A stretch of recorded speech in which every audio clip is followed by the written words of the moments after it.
안녕하세요. 김태훈의 현명한 투자자 방송 시작하겠습니다. 오늘은 이 LX 세미콘에 대해서 좀 말씀을 드리겠는데요. 이 업체는 LX 그룹으로 떨어져 나갈 때 옛날에 실리콘웍스를 구본준 회장이 갖고 나가면서 이름을 LX 세미콘으로 이름을 바꾼 회사입니다.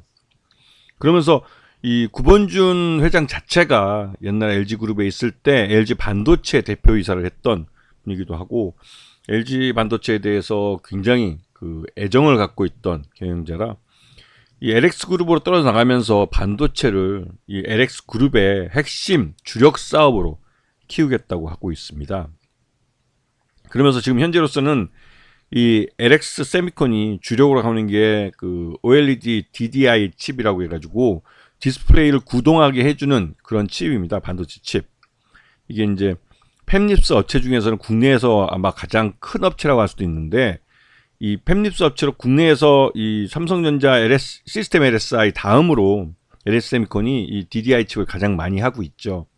그리고 이 현재 이 LX 세미콘은 삼성 디스플레이, 그러니까 주력이었던 LG 디스플레이뿐만 아니라 삼성 디스플레이에도 DDI 칩을 납품하고 있습니다. 이렇게 된 건 삼성 디스플레이도 그렇고 LG 디스플레이도 모두 고객사는 미국 애플입니다. 애플 아이폰에다가 이 디스플레이를 납품을 하고 있고, 그 애플 아이폰에 들어가는 또 아이패드에 들어가는 디스플레이에 DDI 칩을 이 세미콘하고 삼성전자 시스템 LSI가 납품을 하고 있는 거죠.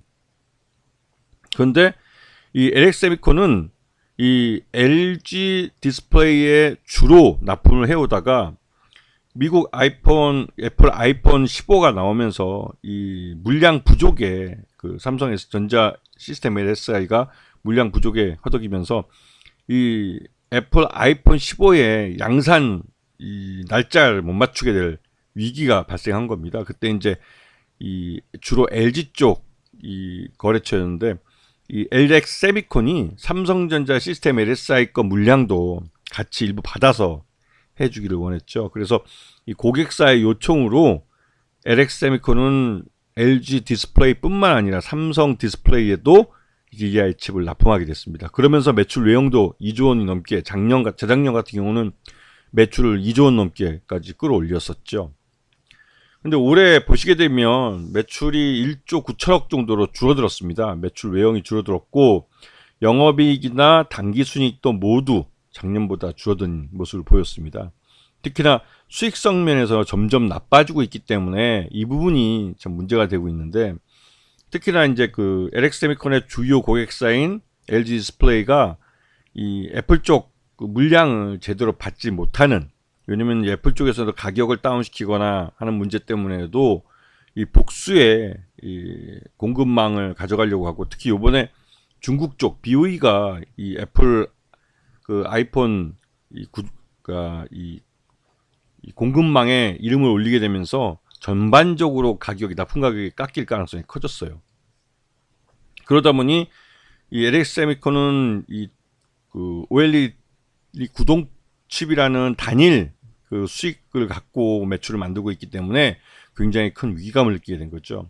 그래서 사업 다각화에 나선 겁니다. 차량용 전력 반도체를 생산을 하려고 지금 테스트를 하고 있는데, 이게 이제 수요는 분명히 있지만 그 수요에 맞춰서 어느 정도 양산 라인을 구비하고 또 품질을 어느 정도 수요를 맞춰서 생산할 수 있어야 되기 때문에 이거를 새로운 신제품을 갖고 새로운 시장을 개발하는데 상당히 시간이 걸립니다. 그래서 지금 현재로서는 차량용 전력용 칩을 만드는 데 있어서 테스트베드 정도의 수준에 가 있는 걸로 알려져 있죠. 그래서 이거를 어느 정도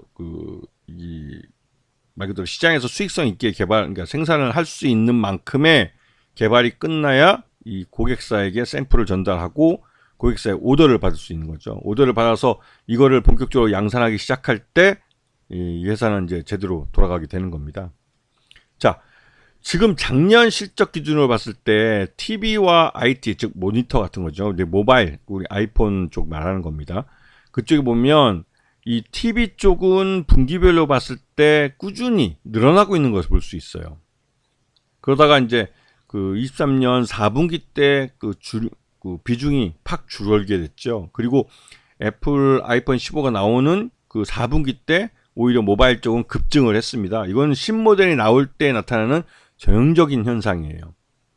그래서 그 애플, 그러니까 그 LX 세미콘 같은 경우는 이 애플 아이폰의 신모델이 나올 때, 이럴 때 그 매출이 좀 그러니까 급증하고 줄고 하고 있는 그런 계절적인 영향도 받고 있습니다. 그래서 이걸 벗어나기 위해서 TV 쪽 LG전자를 통해서 나가는 LG 디스플레이의 대화면, 그 OLED 화면 구동칩, 이쪽 그 TV 쪽이나 이런 쪽을 좀 늘리려고 계속 노력하고 있는데, 이거는 또 경기 침체에 이 LG전자의 TV 같은 경우는 그 프리미엄급 TV이기 때문에 그 판매 수량이, 절대적 수량이 줄게 되는 거죠. 그런 문제가 좀 있고, 그래서 전반적으로 이 DDI 칩 말고 다른 쪽으로 이제 그런 반도체 칩이 필요한 겁니다. 그래서 패밀리스이기 때문에 그런 쪽을 연구 개발을 했고, 그 중에서 찾아낸 것이 DDI 칩이 아닌 차량용 전력 반도체라는 것이죠.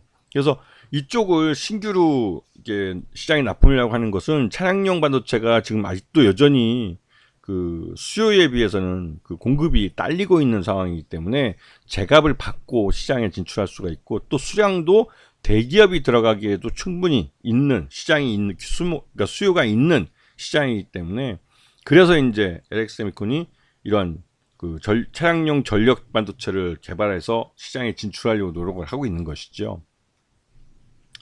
자, LX세미콘은 LX홀딩스가 최대주주입니다. 이쪽이 33.08%를 갖고 있고, 전체적으로 해서 좀 그 국민연금도 한 7% 정도 지분을 갖고 있고요. 소액주주는 56% 정도 됩니다. 그래서 실제 그 유통 가능한 주식 수가 한 56% 정도, 개인 투자자 대부분 다 매매를 하고 있고, 대주주하고 특수관계인들 33.08%는 경영권 지분이기 때문에 쉽게 움직이지는 않을 겁니다. 자, 구본준 회장이 그 LX 홀딩스를 통해서 지금 LX 그룹을 만들어서 이제 LG로부터 떨어져 나왔습니다. 계열 분리해서 나왔고, 그 핵심적인 계열사가 바로 LX 세미콘입니다. 이 반도체 회사가 매출이 이제 2조까지 달성하면서 그룹 전체의 성장을 견인했었는데요. 근데 구본준 회장은 LX 세미콘을 종합 반도체 회사로 키우려고 하고 있고, 그러려면 또 대규모 투자가 이루어져야 됩니다. 그런 면에서 여전히 LX 세미콘의 성장성은 남아있다고, 성장성의 스토리는 남아있다고 생각이 들고, 또 그 구본준 회장도 그 자기 주력 계열사로 LX 세미콘을 키우려고 하는 의욕이 있다는 것을 분명히 알고 있기 때문에 시장에서도 LX 세미콘에 대해서 관심이 많은 것이죠. 거기다가 요번에 애플이 아이패드용 OLED 디스플레이를 채용해서 아이패드용을 내놓겠다고 하고 있기 때문에, 이 아이패드용 OLED 그 DDI 구동 칩이 또 수요가 늘어나게 됐습니다. 그래서 이런 쪽 분야 때문에도 그 LX 세미콘은 나름대로 실적이 좀 증가할 수 있는 그런 어떤 모멘텀은 주어지는 것 같죠. 하지만 여전히 디스플레이 구동 칩이라는 DDI 칩이라는 단일 그 수요처, 그러니까 단일 수익처를 갖고는 전반적으로 실적에 대한 불안감이 있는 게 사실입니다. 그렇기 때문에 이거를 그 수익 다변화 차원에서 차량용 전력 반도체 시장으로 사업 영역을 지금 다각화하려고 노력을 하고 있는 거죠. 근데 이 부분은 아직까지 실적을 내기 위해서는 좀 시간이 좀 걸리는 분야로 보입니다. 자, 그래서 지금 작년 하반기부터 해서 LX세미콘이 실적이 그 괜찮은데도 불구하고 주가는 흘러내렸습니다. 그리고 지난 4분기 실적 기준으로 봤을 때 오늘 이제 나온 사업 보고서 실적 기준으로 봤을 때 적정 주가는 93,000원 정도로 계속 적정 주가가 하향하고 있는 상태죠. 이거는 여기다가 또 이게 단일 사업체라는 게, 단일 사업 수익처라는 게 또 약점으로 발목을 잡히고 있습니다. 그렇기 때문에 이 LX세미콘이 제대로 성장성에 대해서 주목받으면서 나름대로 성장성 때문에 플러스 알파를 더 주가에다가 덤으로 그 기대감이 그 올라가기 위해서는 이 기존의 그 디스플레이 구동 칩이라는 DDI 칩 외에 이 자동차용 전력 반도체 같은 새로운 신규 사업이 어느 정도 본격적으로 실적과 그리고 외형이 좀 갖춰지는 정도로 규모를 만들어 줘야만 LX세미콘은 제값을 받을 수 있을 겁니다. 안 그렇다면 지금처럼 계속 엔드 유저인 LG 디스플레이나 삼성 디스플레이, 또 더 나아가서는 애플 아이폰이나 아이패드의 그 실적에 연동이 돼서 부품 회사의 한계이긴 하지만요. 그래서 LX세미콘은 그런 부분이 가장 좀 억울한 거죠. 그 팹리스 회사로서의 한계이기도 하지만 그럼에도 불구하고 LX세미콘은 그런 부분을 뛰어넘어서 종합 반도체 회사로 가기 위한 이 회장의 그런 의욕이 있고 또 투자가 실제로 이루어지고 있기 때문에 그런 길게 보는 안목을 본다면 지금 현재 주가는 충분히 싸게 살 수 있는 기회를 주는 종목이라고 볼 수도 있는 겁니다. 그런 부분을 주목해서 보셔야 되는 거죠. 아시겠죠? 자, 오늘 방송 여기서 마치겠습니다. 감사합니다.